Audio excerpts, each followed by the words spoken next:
Doctor Baba Saheb Ambedkar open university.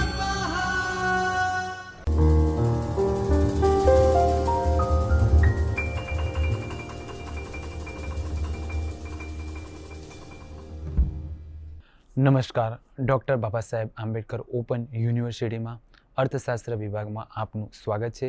વિદ્યાર્થી મિત્રો, આજ રોજ આપણે અભ્યાસ કરીશું પ્રથમ વર્ષ BA પ્રારંભિક અર્થશાસ્ત્રમાં એકમ નંબર 14નો અભ્યાસ કરીશું. એકમ નંબર 14 તૃષ્ટિગુણ 1 છે. વિદ્યાર્થી મિત્રો, તૃષ્ટિગુણ આ એકમનો અભ્યાસ કરીશું. તો આ એકમના અભ્યાસ કરવાથી આના ઉદ્દેશો શું છે? તો સૌપ્રથમ આપણે ઉદ્દેશોની ચર્ચા કરીશું કે આ એકમનો અભ્યાસ દ્વારા વિદ્યાર્થીમાં તૃષ્ટિગુણનો અર્થ સમજી શકશે, સમજાવી શકશે. તૃષ્ટિગુણને કેવી રીતે દર્શાવી શકાય છે, એટલે કે તેને કેવી રીતે માપી શકાય છે તે સરળતાથી સમજાવી શકશે. અને જેમ જેમ વસ્તુનો વપરાશ આપણે કરતા જઈએ છીએ તેમ તેમ વસ્તુમાંથી મળતો જે તૃષ્ટિગુણ છે, જે સીમાંત તૃષ્ટિગુણ છે, કેવી રીતના ઘટે છે તેની આપણે સરળતાથી સમજૂતી કેળવી શકીશું. તો વિદ્યાર્થી મિત્રો, અહીં આપણે અભ્યાસ કરીએ છીએ કે તૃષ્ટિગુણ એટલે તો શું. વિદ્યાર્થી મિત્રો, તૃષ્ટિગુણ એટલે શું કે કોઈ પણ ચીજ, વસ્તુ કે સેવા છે, એ વસ્તુનો જ્યારે માનવી વપરાશ કરે છે તો એની માનવીની જરૂરિયાત સંતોષવાનો કોઈ ગુણ રહેલો છે. તૃષ્ટિગુણ એટલે કે કોઈ પણ વસ્તુનો વપરાશ અથવા સેવા એ માનવીની જરૂરિયાત સંતોષવાનો ગુણ, વસ્તુ કે કામગીરીમાં રહેલા સંતોષ માપવાના ગુણને પણ આપણે શું કહી શકીએ છીએ? તૃષ્ટિગુણ કહીએ છીએ. કે વસ્તુ કે સેવામાં રહેલા સંતોષ આપવાની જે શક્તિ છે તેને આપણે શું કહીએ છીએ? તૃષ્ટિગુણ તરીકે ઓળખીએ છીએ. તૃષ્ટિગુણ એટલે કે કોઈ પણ ચીજ, વસ્તુ કે સેવામાં માનવીની જરૂરિયાત સંતોષવાનો જે ગુણ રહેલો છે તેને આપણે શું કહીએ છીએ? સંતોષ. જે ગુણ રહેલો છે, બરાબર, જે સંતોષ જેને આપણે કહીએ છીએ તેને આપણે તૃષ્ટિગુણ તરીકે ઓળખીએ છીએ. તૃષ્ટિગુણની વ્યાખ્યાઓની વાત કરીશું વિદ્યાર્થી મિત્રો. તો તૃષ્ટિગુણ એટલે કે વ્યક્તિને વસ્તુ અથવા સેવા દ્વારા મળતા સંતોષનું પ્રમાણ, કે કોઈ વસ્તુનો વપરાશ કરીએ છીએ તેમાંથી કેટલો સંતોષ પ્રાપ્ત થાય છે, કેટલા પ્રમાણમાં મળે છે. સિલ્વરમેન અને નિકોલસની જ્યારે વાત કરીશું કે તેમણે કહ્યું છે કે તૃષ્ટિગુણ એટલે કે વસ્તુમાં રહેલી જરૂરિયાત સંતોષવાની શક્તિ. કોઈ પણ વસ્તુ છે એમાં છે ને માનવીની જરૂરિયાત સંતોષવાની શક્તિ રહેલી છે, તેનો આપણે અહીં આગળ અભ્યાસ કરવાનો છે. વિદ્યાર્થી મિત્રો, જ્યારે આપણે તૃષ્ટિગુણની વાત કરીએ છીએ તો તૃષ્ટિગુણના પ્રકારોની વાત કરીશું. કે તૃષ્ટિગુણ એટલે કે જે માનવીની ચીજ, કોઈ પણ, જો તમે વિચારી લો વિદ્યાર્થી મિત્રો કે કોઈ પણ વસ્તુ તમે લઈ લો, એ વસ્તુમાં કંઈક છુપાયેલું છે માનવીની જરૂરિયાત સંતોષવાનું. ઇવન જ્યારે હું આ ડસ્ટરની વાત કરીશ તો આમાં પણ શું છે? એક અધ્યાપક, એક શિક્ષકની જરૂરિયાત સંતોષવાનો ગુણ રહેલો છે. પેનની વાત કરીશું, બુકની વાત કરીશું, કંઈ ખાણીપીણીની વસ્તુની વાત કરીશું તો એમાં શું છે? માનવીની જરૂરિયાત સંતોષવાનો ગુણ રહેલો છે. કેમ કે માનવીને ઉપયોગી છે. જો માનવી જો એક વસ્તુ સમજી લો વિદ્યાર્થી મિત્રો, જ્યારે આપણે કોઈ વસ્તુનો વપરાશ કરીએ છીએ ને ત્યારે તેમાંથી આપણને તૃષ્ટિગુણ પ્રાપ્ત થાય છે. જો વપરાશ ના કરે તો તૃષ્ટિગુણ પ્રાપ્ત પણ ના થાય. એટલે જ્યારે વસ્તુનો ઉપભોગ કરવામાં આવે છે ત્યારે એમાંથી જે માનવીની જરૂરિયાત સંતોષવાનો એમાં જે ગુણ રહેલો છે એ જોવા મળે છે. હવે આપણે તૃષ્ટિગુણના પ્રકારની વાત કરીશું કે તૃષ્ટિગુણના પ્રકાર કેટલા છે. તો આપણે એક વાત કરીશું કે સ્વરૂપનો તૃષ્ટિગુણ એટલે કોઈ વસ્તુ છે તેનું સ્વરૂપમાં પરિવર્તન થાય, તેના રંગ, રૂપ, આકાર કે કદમાં જો ફેરફાર કરવામાં આવે તો તેમાં આપણને શું જોવા મળે છે? વસ્તુ જે છે એના કરતાં એમાંથી સંતોષ વધુ મળે છે. કોઈ લકામું લાકડું બહાર પડી રહ્યું છે, કોઈ ઝાડનું થળિયું પડી રહ્યું છે, એમાંથી આપણને તૃષ્ટિગુણ નથી પ્રાપ્ત થતો. પણ એ જ વસ્તુ, જે લાકડાનું થળિયું હતું, જે ઝાડનું થળિયું હતું, એને છે ને આપણે શું કરીએ છીએ? એક બેન્ચ બનાવીએ છીએ, ટેબલ બનાવીએ છીએ, ઘરમાં ફર્નિચરની સામગ્રી જ્યારે બનાવીશું તો એ જ વસ્તુ એના સ્વરૂપમાં પરિવર્તન આવવાથી આપણને શું જોવા મળ્યું? એમાંથી આપણને તૃષ્ટિગુણ એટલે કે સ્વરૂપના તૃષ્ટિગુણ તરીકે ઓળખીએ. તેવી રીતના આપણે સ્થળની તૃષ્ટિગુણની વાત કરીશું કે જ્યારે ફર્નિચરને કારખાનામાંથી દુકાનમાં લઈ જવામાં આવે છે ત્યારે સ્થળ બદલાઈ ગયું. પહેલા શું, ક્યાં હતું? ફર્નિચર પડી રહ્યું હતું કોઈ એક જગ્યા પર, કારખાનાની મય. હવે શું જોવા મળ્યું? એ જ આપણે શું લઈ ગયા? દુકાનમાં લઈ ગયા, જરૂરિયાતના સ્થળ પર લઈ ગયા. વસ્તુ તો એનું એ જ રહ્યું, પણ શું થઈ ગયું? એના સ્થળમાં પરિવર્તન આવી ગયું છે. કે દરિયા કિનારો છે, ત્યાં રેતી પડી રહી છે, નકામી છે, કંઈ ઉપયોગી નથી, ત્યાં આપણને જોવા મળી રહી. ભાઈ એ જ રેતી જ્યાં દરિયા કિનારે આપણને એમાંથી તૃષ્ટિગુણ ઓછો મળશે, ના મળે, બરાબર ને? ભાઈ એ જ રીતે જ્યાં કડિયા કામ ચાલતું હોય, કન્સ્ટ્રક્શનનું કામ ચાલતું હોય, જો ત્યાં વપરાશમાં લેવામાં આવે ને તો શું જોવા મળશે? એ વસ્તુ સ્થળમાં પરિવર્તનને પરિણામે શું જોવા મળ્યું? તૃષ્ટિગુણમાં વધારો થયેલો જોવા મળ્યો. સમયની વાત કરીશું કે સમય અનુસાર વસ્તુમાં રહેલો તૃષ્ટિગુણ બદલાય છે. જેમ કે ખેડૂત ઘઉંના ઉત્પાદન કરી અને થોડાક જ મહિનામાં તેને વેચી શકે છે, પરંતુ જ્યારે તેને ઊંચા ભાવ મળે અને તે પછીના સમયે તેને ભાવમાં ઘટાડો થાય તો શું જોવા મળે છે? એ સમયનો તૃષ્ટિગુણ. જેવી રીતના આપણે ટેબલ ફેનની વાત કરીએ, શિયાળામાં છે ને પંખો આપણને તૃષ્ટિગુણ નહીં આપે, પણ એ જ પંખો, એ જ સીલિંગ ફેન ઉનાળાના સમય દરમિયાન આપણને શું જોવા મળે છે? સમયમાં પરિવર્તન આવી ગયું. એમાંથી જો તૃષ્ટિગુણમાં આપણને મળતો, એટલે સમયમાં પરિવર્તન થવાથી શું જોવા મળ્યું છે? તૃષ્ટિગુણમાં ફેરફાર થયેલો જોવા મળે છે. સેવાના તૃષ્ટિગુણની વાત કરીએ, જેવી રીતના ડોક્ટર, વકીલ છે, શિક્ષક છે, એન્જિનિયર છે, તેમની સેવાઓ દ્વારા માનવીની જરૂરિયાત સંતોષાય છે. તેઓ પોતાના જ્ઞાન અને આવડત દ્વારા શું કરે છે? માનવીની જરૂરિયાત સંતોષે છે. તેને આપણે શું કહીશું? સેવાનો તૃષ્ટિગુણ તરીકે ઓળખીએ છીએ. માલિકીપણાનો હકનો તૃષ્ટિગુણ.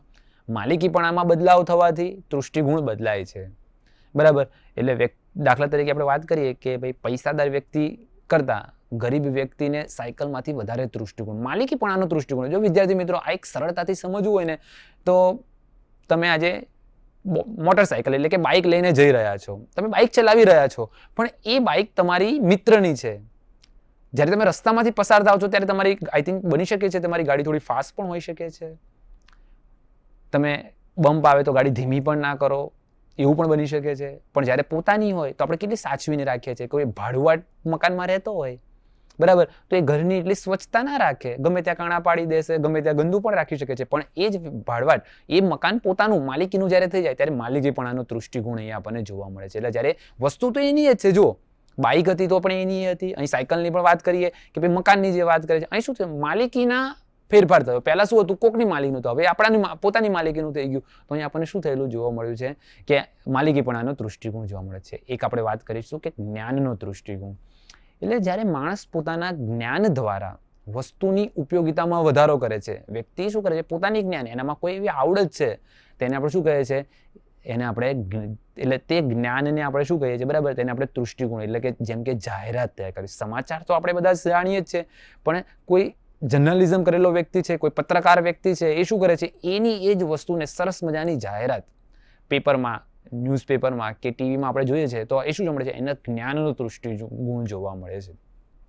કુદરતી તૃષ્ટિગુણની વાત કરીશું, એટલે કેટલીક વસ્તુઓમાં કુદરતી તૃષ્ટિગુણ રહેલો છે, જેમ કે પાણી, કૂવા, કુદરતી રીતે શું જોવા મળે છે? માનવીની જરૂરિયાત સંતોષવાનો ગુણ રહેલો. આ શું છે? કુદરતી છે, બાય નેચર જોવા મળી રહ્યો છે. અહીં ગાડી મનુષ્ય, તમારી ફળદ્રુપ જમીન છે, એમાં આપણો શો રોલ રહ્યો? આપણો કોઈ રોલ નહીં. આ કુદરતી વસ્તુ છે. જમીન ફળદ્રુપ છે કે જમીન ફળદ્રુપ નથી, બરાબર, એટલે અહીં શું જોવા મળે છે? આ કુદરતી તૃષ્ટિગુણ આપણને જોવા મળ્યો છે. તો આપણે અહીં ગાડી આ તૃષ્ટિગુણના પ્રકારની વાત કરી. વિદ્યાર્થી મિત્રો, હવે આપણે તૃષ્ટિગુણના લક્ષણોની વાત કરીશું. તૃષ્ટિગુણના કયા લક્ષણો છે? એટલે તૃષ્ટિગુણ અને તેની ઉપયોગિતા. માનવીની જરૂરિયાત સંતોષવાનો જે વસ્તુમાં જે ગુણ રહેલો છે, જે ઉપયોગિતા છે, જો ઉપયોગિતા એટલે પણ તૃષ્ટિગુણ નહીં, સંતોષ એટલે પણ તૃષ્ટિગુણ નહીં, અને આનંદ એટલે પણ તૃષ્ટિગુણ નહીં. આપણે અમુક વાર એ વાત કરીએ છીએ કે ભાઈ વ્યક્તિ કોઈ વસ્તુનો વપરાશ કરે છે, બરાબર, એટલે એમાં તૃષ્ટિગુણ રહેલો છે. સંતોષ, આપણને બધી વસ્તુનો વપરાશ કરવાથી આપણને સંતોષ પ્રાપ્ત નથી થતો, બરાબર, બધી વસ્તુનો વપરાશ કરવાથી આપણને આનંદ પ્રાપ્ત નથી થતો, બરાબર, જેને આપણે હવે સરળતાથી સમજીશું. એટલે તૃષ્ટિગુણના આધારે તેના ફાયદા અને નુકસાન, ઉપયોગિતા અને બિન ઉપયોગિતા પર રહેલો આપણને જોવા મળે. એટલે કે જે રીતના આપણે વાત કરીશું કે દારૂ એ માનવી માટે શું છે? નુકસાનકારક છે. આ કેફી પીણા છે, આ શું છે? માનવીના સ્વાસ્થ્ય માટે કેવા છે? હાનિકારક છે. છતાં પણ એ જ દારૂ કે આવા કેફી પીણા છે, એ પીનાર વ્યક્તિને શું જોવા મળે છે? એની જરૂરિયાત સંતોષે છે. એટલે એ શું જોવા મળે છે? આમ ઉપયોગિતા, કેમ કે માનવીને ઉપયોગી છે, એને પીવું જ પડે છે, એ રહી નથી શકતો, તો એને શું જોવા મળે છે? ભલે માનવીના સ્વાસ્થ્ય માટે આ વસ્તુ હાનિકારક રહ્યું, છતાં પણ આપણને શું જોવા મળ્યું છે? અહીં આપણને એ વસ્તુ જોવા મળે છે કે ઉપયોગિતા રહેલી જોવા મળે છે. વાત કરીશું કે તૃષ્ટિગુણ એટલે સંતોષ. તૃષ્ટિગુણ વસ્તુની ગુણવત્તા પર રહેલો છે, જ્યારે સંતોષ એ વસ્તુના પરિણામ પર રહેલો જોવા મળે છે. એટલે દુકાનદાર માટે વેચાણ તેનો તૃષ્ટિગુણ છે. ગ્રાહક જ્યારે તેને ખરીદે છે ત્યારે એમાં શું જોવા મળે છે? સંતોષ પ્રાપ્ત થાય છે. કારણ કે તૃષ્ટિગુણ તે કારણ છે અને સંતોષ શું છે? તેનું પરિણામ જોવા મળે છે. તૃષ્ટિગુણ એક કારણ છે, કેમ કે વસ્તુ છે, બરાબર, જ્યારે એનો આપણે વપરાશ કરીએ છીએ ત્યારે આપણને જોવા મળે છે? આપણને જે સંતોષ, એટલે એક એનું પરિણામ જોવા મળી રહ્યું છે. વાત કરીશું કે તૃષ્ટિગુણ એટલે આનંદ. તૃષ્ટિગુણ અને આનંદ એટલે એવું જરૂરી નથી કે વસ્તુની ખરીદી વ્યક્તિને તૃષ્ટિગુણ આપે, આનંદ પણ આપે. અમુક વાર કેવું બને છે, આપણે વસ્તુનો વપરાશ કરીએ છીએ પણ એમાંથી આપણને સંતોષ નથી મળતો, આનંદ નથી મળતો. બરાબર, જેને આપણને ભૂખ લાગી હોય, આપણને જમવાનું મળે તો આપણને આનંદ પ્રાપ્ત થાય છે.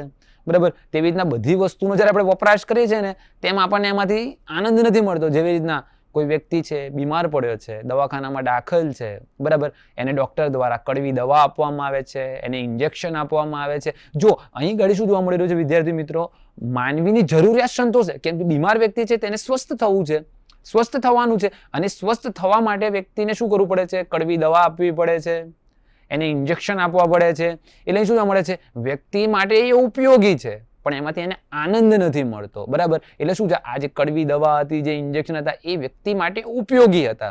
એટલે તૃષ્ટિગુણ એટલે જો ઉપયોગીતા આવી ગઈ, બરાબર ને, પણ ઉપયોગીતા આનંદ નહીં મળે. અહીંયા આનંદ નથી પ્રાપ્ત. જેને ભૂખ લાગી હોય, જમવાનું મળી જાય તો આપણને આનંદ મળ્યો એવું કહી શકીએ છીએ. પણ જ્યારે દવાખાનાની વાત આવે છે, બરાબર, કડવી દવા છે, ઇન્જેક્શન છે, બરાબર, બોટલ ચડાવવામાં આવે છે, તો આ વસ્તુમાંથી વ્યક્તિને આનંદ નથી પ્રાપ્ત થતો. બરાબર, પણ હા, અહીં ગાડી શું છે, વ્યક્તિની જરૂરિયાત સંતોષાય છે, વ્યક્તિને જે સ્વસ્થ થવાનું છે એ આપણને જોવા મળે છે. એટલે આમ તૃષ્ટિગુણ અને આનંદ વચ્ચે આપણને શું છે, કોઈ પણ પ્રકારનો સંબંધ નથી જોવા મળતો. એ જોવા મળી રહ્યું છે. તૃષ્ટિગુણ અને સાપેક્ષતા. તૃષ્ટિગુણ વ્યક્તિ અને વસ્તુને બદલાય છે. એટલે વ્યક્તિએ અને વસ્તુ, એટલે દેખો એક જ વસ્તુ છે, બધા વ્યક્તિને એક સરખો સંતોષ પ્રાપ્ત ના થાય. A, B, C, D આપણે લઈ લઈએ, બરાબર, તો બધાને એ જ વસ્તુમાંથી સરખો તૃષ્ટિગુણ નહીં મળે, બધાને અલગ અલગ મળશે. બરાબર, એટલે એક વસ્તુ વ્યક્તિ માટે ખૂબ જ ઉપયોગી છે ત્યારે બીજા વ્યક્તિ માટે ઉપયોગી ન પણ હોઈ શકે છે. એટલે તેમાં રહેલો જે તૃષ્ટિગુણ છે, વસ્તુમાં જરૂરિયાત સંતોષવાનો ગુણ રહેલો જ છે. બરાબર, મને પણ પાણીની તરસ લાગી છે, તમને પણ પાણીની તરસ લાગી છે, બરાબર, પણ મને બહુ જ વધારે લાગી છે, તો હું જ્યારે પાણી પીશ તો વધારે તૃષ્ટિગુણ મને પ્રાપ્ત થશે. જ્યારે તમને બહુ તરસ નથી લાગી તો તમને એમાંથી તૃષ્ટિગુણ ઓછો મળશે. જો વસ્તુ સરખી હતી તો સરખા પ્રમાણમાં તૃષ્ટિગુણ નથી બને. બરાબર, એટલે ધેટ મીન્સ કે આપણે જે સાપેક્ષતાની વાત કરીએ છીએ એ આપણને સરળતાથી જોવા મળે છે. એટલે આપણે એવું કહી શકીએ છીએ કે એક વસ્તુ વ્યક્તિ માટે ખૂબ જ ઉપયોગી છે અને તેમાં તેનો તૃષ્ટિગુણ સમાયેલો છે, જ્યારે તે બીજી વસ્તુ બીજા વ્યક્તિ માટે તે બિલકુલ ઉપયોગી પણ નથી. એટલે તૃષ્ટિગુણ સ્થિરતા પણ આપણને સાપેક્ષ નથી જોવા મળતી. તૃષ્ટિગુણ અને સંબંધની વાત કરીશું કે તૃષ્ટિગુણ એ સંબંધિત ખ્યાલ છે. એટલે એક વસ્તુની ઉપયોગિતા જુદી જુદી જગ્યાએ, સમયે, વ્યક્તિએ બદલાય છે. પહેલાના સમયમાં વાહન વ્યવહાર માટે ઘોડાગાડીનો ઉપયોગ થતો હતો ત્યારે એમાંથી આપણને તૃષ્ટિગુણ મળતો હતો. બરાબર, એટલે અત્યારના સમયમાં એ ઘોડાગાડી એટલી ઉપયોગી નથી પરિવહન માટે. બરાબર, એટલે ઉનાળામાં આપણે વાત કરી મેં તમને હમણાં જ કે ઉનાળામાં આપણને પંખામાં શું જોવા મળે છે, ઉપયોગિતા રહેલી છે. બરાબર, પણ શિયાળામાં એ જ પંખામાંથી આપણને શું જોવા મળે છે, તૃષ્ટિગુણ નથી. વસ્તુ તો એની જ છે પણ શું જોવા મળે છે, સમયગાળાના લીધે પણ આપણે શું જોવા મળે છે, ફેરફાર. કે પહેલાના જમાનામાં ઘોડાગાડી એટલે બહુ મોટી વસ્તુ કહેવામાં આવતી હતી. રાજા મહારાજાઓ જેના પર સવારી કરતા હતા. જ્યારે અત્યારે આપણે ઘોડાગાડીની વાત કરીએ તો એક રાઇડ્સ તરીકે આપણે એને લઈ શકીએ છીએ, પણ પરિવહન માટે આપણે કોઈ દિવસ ઉપયોગ કરીએ છીએ? તમે સામાન્ય તમારા જીવનની વપરાશ કર્યો છે કે કોઈ એક ગામથી બીજા ગામ જવું છે, ચલો ઘોડાગાડી લઈને જઈએ? આપણને આ વસ્તુ આજના સમયમાં નથી જોવા મળી રહ્યું. એટલે શું છે, તૃષ્ટિગુણ અને એને આપણે સંબંધની વાત કરી રહ્યા છીએ અને તૃષ્ટિગુણ અને સારાંશની વાત કરીશું. એટલે તૃષ્ટિગુણ આંખેથી જોઈ પણ ન શકાય, એને સ્પર્શી પણ ન શકાય, તેને અનુભવ ન કરી શકાય. બરાબર, જેવી રીતના કોઈ વડીલ દ્વારા આપણને, કોઈ વડીલ તેની દલીલથી આપણને તૃષ્ટિગુણ મળે છે. બરાબર, તૃષ્ટિગુણ દેખો વિદ્યાર્થી મિત્રો, અહીં ઘડી જ્યારે આપણે વાત કરીને તો આપણે એને માપ્યું નથી. જો અર્થશાસ્ત્રના વિદ્યાર્થી તરીકે વિદ્યાર્થી મિત્રો આ સરળતાથી આપણે સમજવાનું. તમે પ્રથમ વર્ષ BA ના વિદ્યાર્થીઓ છો. જ્યારે અહીં આપણે વાત કરીએ છીએ કે અર્થશાસ્ત્ર એટલે આંકડાઓમાં માનનારું. આપણે વધારો 1% પણ હોઈ શકે અને 100% પણ હોઈ શકે છે. એટલે અર્થશાસ્ત્રમાં આંકડા એટલા જ ઉપયોગી છે કે તમે એનું એનાલિસિસ, તમે એને વિશ્લેષણ કરીને એને સરળતાથી લોકોને સમજાવી શકો. બરાબર, એટલે જ્યારે આપણે તૃષ્ટિગુણની વાત કરી રહ્યા છીએ એટલે તેને આપણે શું આંખેથી જોઈ પણ નથી શકતા, સ્પર્શી પણ નથી શકતા. બરાબર, કેમ કે એક સરખી આપણે જ્યારે હું તમને ઘટતા સીમાંત તૃષ્ટિગુણના અગાઉના લેક્ચર્સમાં ભણશું એટલે તમને ખ્યાલ આવશે. પાણીનો ગ્લાસ સેમ જ છે પણ પહેલી વાર પીએ છીએ ત્યારે આપણને 20 એકમ તૃષ્ટિગુણ પ્રાપ્ત થાય. એ જ પાણી બીજી વાર પીવા જઈએ છીએ ત્યારે આપણને 20 એકમની જગ્યાએ 12 એકમ જ પ્રાપ્ત થયેલો જોવા મળે છે. જેમ જેમ વસ્તુનો વપરાશ કરે છે તેમ તેમ આપણને ઘટતું જોવા મળે છે. એટલે આપણને આ વસ્તુ જોવા મળે છે. એટલે વિદ્યાર્થી મિત્રો, અહીં જે તૃષ્ટિગુણ છે એનું ચોક્કસ માપન કેવી રીતના માપવું કે ભાઈ આમાંથી મને કેટલો તૃષ્ટિગુણ પ્રાપ્ત થશે? કોઈ પણ વસ્તુ છે જેનો આપણે વપરાશ કરીએ છીએ એમાંથી આપણને કેટલા એકમ તૃષ્ટિગુણ મળવાનો છે એ આપણે અહીંયા જોવાનું છે, બરાબર ને? એટલે આપણે જોવાનું, એટલે આંકડાકીય માહિતી હોય તો સરળતાથી, એટલે તૃષ્ટિગુણ માપવા માટે આપણે ક્રમવાચક અને સંખ્યાવાચક, ક્રમ જેને આપણે કહીશું કે 1 2 3 4 5 6, તો આપણે ગમે તેટલા લઈ શકીએ છીએ, તેને આપણે ક્રમવાચક તરીકે ઓળખીએ છીએ, બરાબર? સંખ્યાવાચકની વાત કરીશું એટલે આપણે શું કરીશું, એને સંખ્યા આપણે કહી દઈશું, બરાબર? એટલે આપણે સરળતાથી એનો અભ્યાસ કરીએ કે ક્રમ અને સંખ્યા જેવા શબ્દો એક ગણિતમાંથી આવેલા છે, જેમ કે 1 2 3 4 5 એક ક્રમવાચક છે, બરાબર? સંખ્યાવાચક તૃષ્ટિગુણ મુજબ આપણે તેને માપી શકીએ છીએ. તૃષ્ટિગુણ દેખો આપણે ચોક્કસ આંખથી માપીએ, જેને તમારી હાઈટ છે, તમારી બોડી છે, એને આપણે કિલોગ્રામમાં, હાઈટને આપણે, આપણી જે વજન છે એને આપણે કિલોગ્રામમાં માપી શકીએ છીએ, આપણી હાઈટ છે એને આપણે શું છે સેન્ટીમીટરમાં માપી શકીએ છીએ કે કેટલા ફૂટનો કોઈ વ્યક્તિ છે, બરાબર ને? આ ચોક્કસ આંખ છે, કોઈ પણ વ્યક્તિનું માપી શકાય છે. આપણે નાની, તમે દેખજો, કોઈ પણ વ્યક્તિ છે, આપણે એનું હાઈટ, બોડી, એનું વેઇટ કેટલું છે એ આપણે સરળતાથી માપી શકીએ છીએ. પણ કોઈ વસ્તુનો વપરાશ કરીએ છીએ અને એમાં જે માનવીની જરૂરિયાત સંતોષવાનો જે ગુણ રહેલો છે એ કેટલો રહેલો છે એ માપવું આપણા માટે અઘરો છે, બરાબર? છતાં પણ આપણે ક્રમવાચક અને સંખ્યાવાચક દ્વારા શું કરીએ છીએ, તેને માપીએ છીએ, બરાબર? જે રીતના આપણે વાત કરીએ કે ભાઈ કોઈ વસ્તુનો જ્યારે આપણે વપરાશ કરીએ છીએ, જે રીતના કેળાનો વપરાશ કરીએ તો કેળાનું 1 એકમ ખાવાથી આપણને 10 યુનિટ જેટલો તૃષ્ટિગુણ મળે છે. મોસંબી છે એને આપણે જ્યારે વપરાશ કરીએ છીએ તો એમાંથી આપણને 20 એકમ જેટલો તૃષ્ટિગુણ મળે છે. દ્રાક્ષનો વપરાશ કરીએ છીએ તેમાંથી આપણને 40 એકમ જોવા મળે છે. એટલે અહીં આપણે એવું કહી શકીએ છીએ કે ભાઈ કેળા કરતાં મોસંબીનો તૃષ્ટિગુણ આપણને બમણો, કેમ કે પેલામાં 10 જોવા મળતો હતો, આમાં 20 જોવા મળ્યો છે. દ્રાક્ષમાં તો એના કરતાં પણ 4 ગણો વધારે જોવા મળ્યો છે. જો અહીં આપણે ફ્રૂટ્સની વાત કરીએ, શું કર્યું છે, આપણે સંખ્યા આપી દીધી કે ભાઈ એ કેળા છે એમાંથી 10 એકમ પ્રાપ્ત થાય છે, મોસંબી છે એમાંથી 20 એકમ પ્રાપ્ત થાય છે, અને દ્રાક્ષમાંથી આપણને શું જોવા મળે છે, 40 એકમ પ્રાપ્ત થાય છે, બરાબર ને? તો એને આપણે જોવા મળ્યું, બરાબર? હવે આપણે શું વાત કરીશું કે ક્રમવાચક. ક્રમ એટલે આપણે છે ને ક્રમ આપીએ, એક્ઝામમાં પહેલો, બીજો, ત્રીજો નંબર આવે ને એવી રીતના. એટલે ક્રમવાચક એટલે કે પ્રથમ, બીજો, ત્રીજો વગેરે. આના પરથી એમ કહી શકાય કે ગ્રાહક પહેલા કરતાં બીજા કરતાં ત્રીજા વસ્તુની પસંદગી કરે છે, બરાબર? એટલે અહીં આપણે એવું કહીએ કે ભાઈ ચલો પ્રવાસ ફરવા જવાની છે એની વાત કરીએ છીએ તો તમને પૂછવામાં આવે કે તમે ક્યાં જશો, તો તમે પ્રેફરન્સ આપશો તમારો કે ભાઈ પહેલાં તો મારે કોઈ મંદિરે જવું હોય, એટલે આપણે તમારી પોતાની સ્વૈચ્છિક પસંદગી છે કે ભાઈ મારે જવું છે, તો ભાઈ તમે એમ કહો છો કે ભાઈ મારે કેદારનાથ જવાની બહુ જ ઈચ્છા છે, બરાબર? પેલો કે ના મારે તો ભાઈ ગુજરાતમાં સોમનાથ મંદિર જવાની વધારે ઈચ્છા છે. આ તમે એને પ્રેફરન્સ આપે કહેવાય, ના કે મારે દ્વારકા જવું છે, બરાબર? તો આ બધા વ્યક્તિનો શું હોય છે, અલગ અલગ ક્રમ હોઈ શકે છે. હું એમ કહું ને કે મારે સૌથી પહેલા દ્વારકા જવું છે, મારે સૌથી પહેલા, બીજો વ્યક્તિ કે ના મારે સૌથી પહેલા કેદારનાથ જવું છે, ત્રીજો કોઈ વ્યક્તિ છે કે ના મારે પહેલા સોમનાથ જવું છે. એટલે આને શું છે, ક્રમ જોવા મળી રહ્યો છે, બરાબર? એટલે આને આપણે શું કહે છે, ક્રમવાચક તરીકે ઓળખીએ છીએ.